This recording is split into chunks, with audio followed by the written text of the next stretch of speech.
Hello and welcome to the Grand Line Review, your source for everything One Piece. So it's that time of week again where we jump into another arc review. Last week we covered Syrup Village and the introduction of Usopp as well as the acquisition of the Going Merry.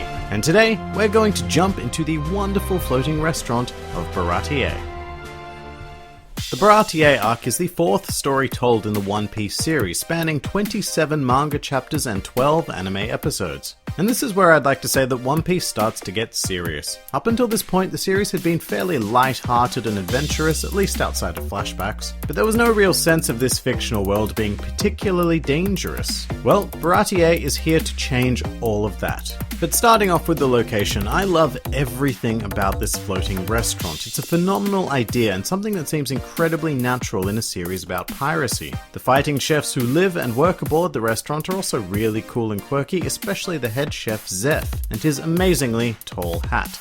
Of course, Baratie introduces the ever-important Sanji, and I think that of all the Straw Hat introduction arcs minus Luffy's, this one was probably the most complete and satisfying in the series so far. I mean, to be fair, Zoro and Usopp both had such short backstories and Nami's has yet to be told at this point, so there isn't that much competition, but let's try to not let that detract from Sanji's story.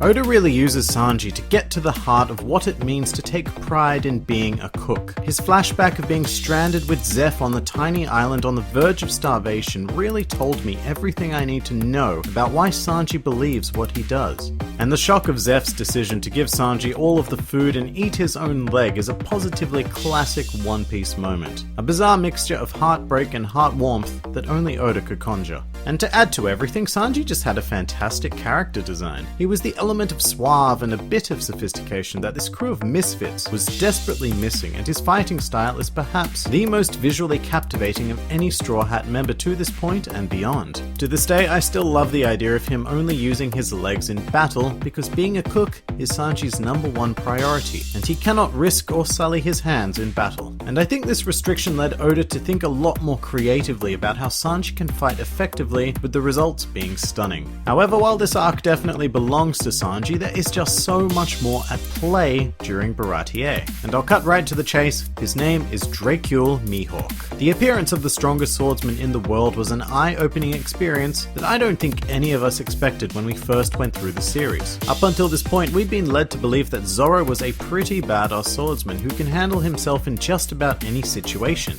His goal was to become the world's best, and here was his prime opportunity. And my god, were we hit with the stark reality of this world. Mihawk slaughtered Zoro in a very Dragon Ball Z-like manner, giving us a taste of true power in this world. All of a sudden, the Grand Line became an incredibly fearful place as it was home to monsters like Mihawk. In this moment, we realized just how small the Straw Hats were in comparison to this world that we were invested in, and it made the prospect of exploring more of it infinitely more exciting and terrifying at the same time. With that said, the main antagonist of this arc was Don Krieg, and he was absolutely nothing compared to Mihawk.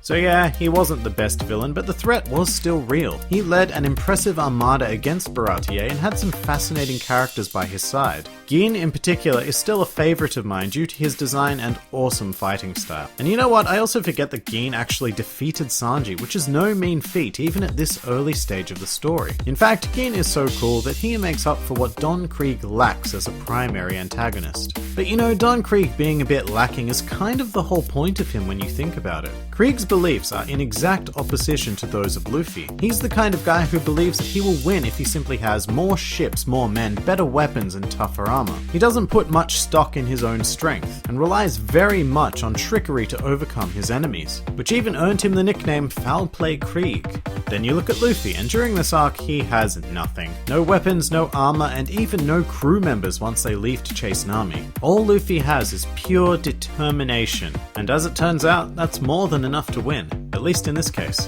Despite that, Krieg did provide a very cool fight against Luffy. In fact, this is probably my favorite Luffy fight in the entire East Blue saga. Krieg just gives so many moments for Luffy to whip out something cool and creative. I particularly love when Luffy punches straight through Krieg's spiky cloak. It just says so much about Luffy's raw determination. and most moments in this fight continue to speak in that very same language. But Baratie, being the clever little arc that it is, had even more going on under the hood here. Baratie featured the shock betrayal of Nami as she stole the Going Merry and sailed away. This action served to fracture the story as we knew it, forcing the Straw Hats to split up and have one team go on to the next arc, while Luffy and Sanji stayed to protect the Baratie. Now this split up mechanic would become an Oda trademark, but I don't think it's ever been used better than it was here. It just left so much swimming around in your mind as a reader. At first you're like, oh my god Mihawk, and then you're like, oh my god Krieg, sort of. And then in the middle of all of that, it's oh my god Nami.